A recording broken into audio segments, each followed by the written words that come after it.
What is my opinion on Pisces? Now, I'm a Leo, okay? And I have a Pisces daughter. She's a February Pisces. Pisces are not for the weak. I've always known this.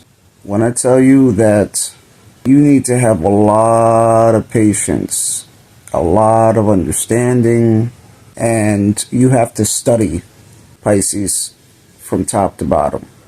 I always study people because I'm very, very observant. Pisces in general are very, very intuitive, highly intuitive, empaths, highly spiritual. They feel things other people don't feel. They also see things that other people may not see or other people may not notice. If you're around a Pisces and something's wrong, they're going to know. You don't even have to say anything. They're going to know. Not only that, I notice Pisces moons and Pisces risings are a little different. Where Pisces moons feel everyone's emotions and they kind of want to help and nurture. If they're around someone who is going through something, a Pisces moon will want to be there for you emotionally.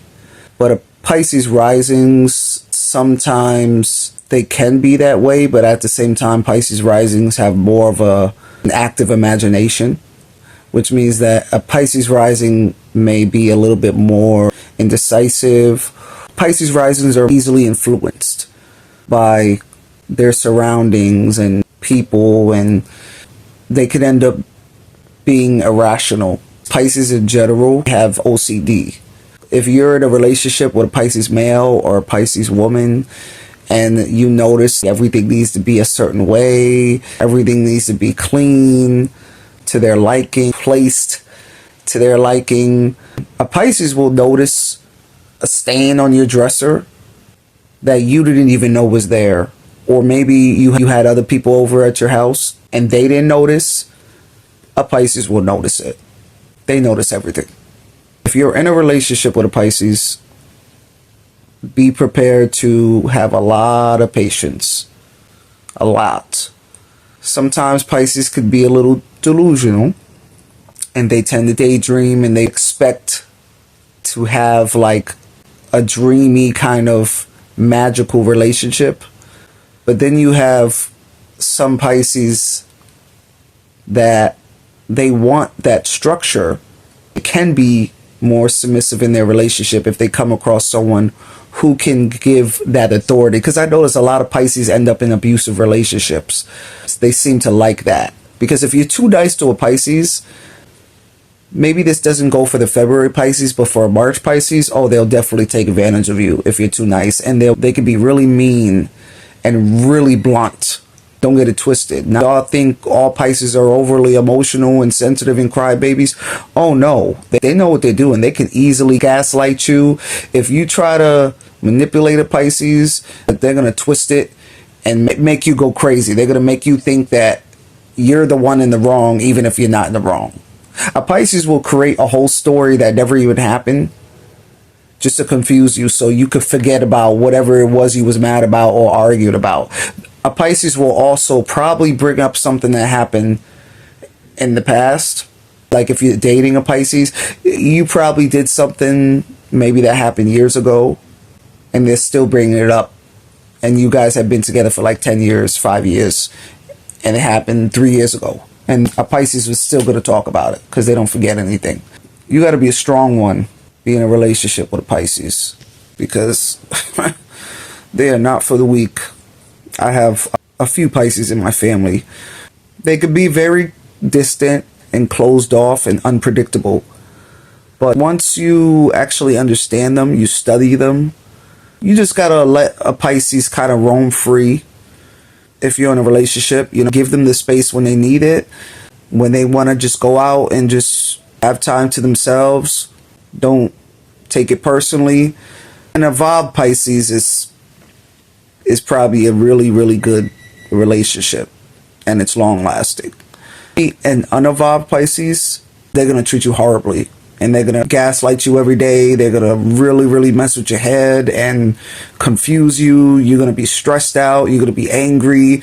Don't even waste your time. Please make sure you talk to an evolved Pisces before you get in a relationship with them. With Pisces, both months, very different, okay? It's the difference between a February Pisces and a March Pisces. Now, of course, this could always vary from person to person, depending on their other placements, like their moon sign, rising, Venus, Mars. Keep that in mind. For the most part, a February Pisces usually is a lot nicer than a March Pisces. That doesn't mean that February Pisces can't be mean. Typically, Pisces are very blunt.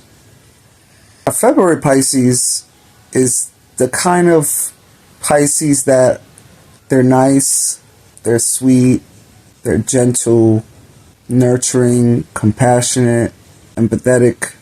The type of friend that will share their snacks with you. They'll listen to you talk about whatever you want to talk about. They'll be the kind of person, if you want a shoulder to cry on, a February Pisces is definitely the one you want to go to. Hands down. They're just very, very sweet. Very nurturing souls. Big, big hearts. They're ready to just give everybody all their love. They'll walk up to a stranger and hug them. That's how I would sum up a February Pisces. They love hard. They love everybody. They're very friendly. Too friendly sometimes, but they're friendly, but at the same time they're still distant. And that's just Pisces in general. They can be very distant. A Pisces 1 minute can be clingy, overwhelmingly clingy, but at the same time they're very distant and they just want to be left alone. They like their space.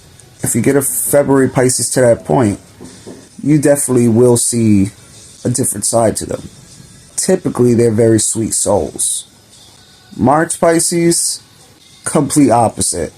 They are very dark, extremely dark. A March Pisces is the one wearing all black, and they have all kinds of crystals, and they probably are a witch or study some type of black magic. They're very spiritual, and they love the outdoors.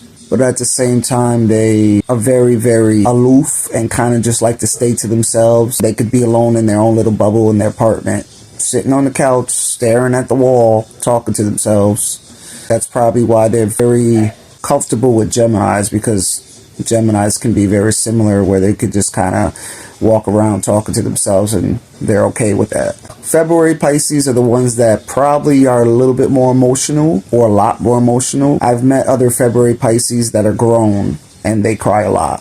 Nothing wrong with that, you know. I actually really like Pisces. I'm not going to say I like every Pisces. I had a March Pisces guy friend growing up. We were friends all through elementary, middle school, and high school, and after high school as well. February Pisces are the ones that they're running around throwing hearts at everybody. That's how I would picture a February Pisces. They got their little bow and arrow and they're just trying to give everybody love. And they get hurt a lot because they love so hard in their relationships. They're the types that they will do anything to make their partner happy. I'm talking, they could be with a really bad person in their relationship and they're still going to be faithful to that person. They're still going to go out of their way to love that person. And March Pisces could be like that too, but March Pisces, they're a lot more dominant. So they need to feel like they can trust you, that you're going to protect them. You have to be very strong and able to keep your emotions in check. They don't care too much about somebody that has money. You don't need to have a lot of money to get a Pisces attention. It's going to take a lot more to get a Pisces attention than just money. Don't get me wrong. They can be superficial, but I notice at least the evolved Pisces. The unevolved Pisces, they could be kind of gold diggers and just looking for somebody with money or just using them for their money or what they got. But evolved Pisces actually is searching for real love. Pisces men, stay away from them.